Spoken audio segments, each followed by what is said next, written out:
This is a practice problem for lesson 8.1 describing chemical reactions. And the question is, how do you balance the chemical equation Ali to I3 plus HgCl2, then AlCl3 plus HgI2?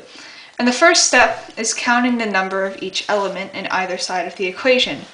So there's 1 element of aluminum, 3 iodine, 1 mercury, and 2 chlorine.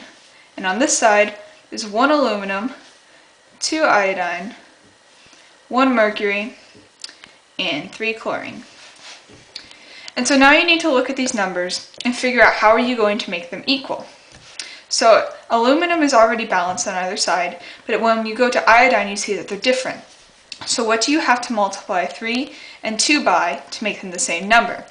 And the answer is you multiply 3 by 2, and you multiply this 2 by 3. So looking at the compound with the I3 in it, you multiply it by 2, you cross this out, and you make it 6. But you didn't just affect the iodine here, you also affected that aluminum, so you have to change it to 2 as well.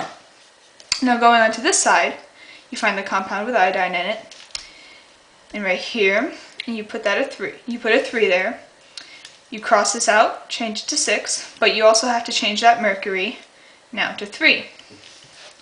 So now mercury and aluminum are no longer balanced on either side of the equation, so you have to also alter them now.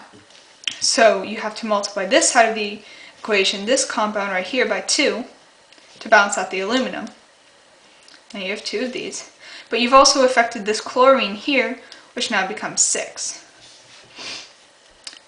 So now you have to multiply this compound here to make mercury 3 and chlorine 6.